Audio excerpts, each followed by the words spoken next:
एक बार की बात है, एक बाल विधवा महिला थी। उसे ससुराल वालों ने विधवा होने के कुछ महीनों बाद ही घर से निकाल दिया था। उसके 5 साल का एक पुत्र भी था। वह अपने पीहर भी नहीं जा सकती थी, क्योंकि पीहर में माता पिता बहुत पहले ही चल बसे थे। भाई भौजाई से उसे कोई उम्मीद भी नहीं थी।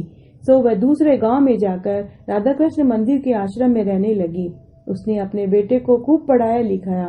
वह हर बैसाख के महीने में ब्रह्म मुहूर्त में उठती, पूजा पाठ करती, सूरज जी सींचती, तुलसा जी सींचती, कहानी सुनती। उसके बाद पूरे महीने एक समय ही खाना खाती थी।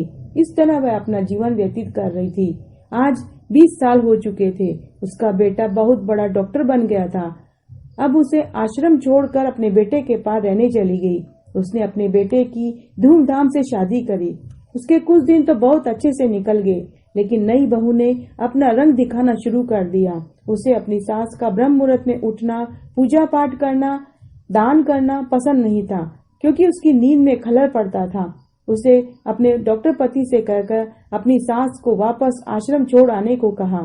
बेटा अपनी माँ को बहुत पसंद करता था, लेकिन वह अपनी पत्नी से को भी नाराज नहीं कर सकता था, क्योंकि वो बहुत पैसे वाले बाप की बेटी थी। उसकी पत्नी का बाप उस शहर का बहुत बड़ा डॉक्टर था।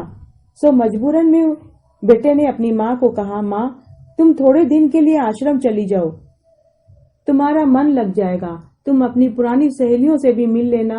माँ सब कुछ समझ गई थी। माँ बोली, बेटा मैं भी तुझे बोलने ही वाली थी, चलो तुम मुझे आज ही आश्रम में छोड़ आओ। जैसे ही उसकी माँ आश्रम में पहुंची, उसकी उम्र की सभी सहेलियों ने उसे गले से लगा लिया और उसकी खूब आव भगत की। बेटा कुछ दिनों में वापस आने की बोल कर चला गया, लेकिन उसकी माँ को मालूम था कि बेटा अब वापस नहीं आएगा। अगले दिन से वह बाल विधवा महिला वापस अपने नित्य क्रम में लग गई। अब उसे कोई रोकने टोकने वाला नहीं था।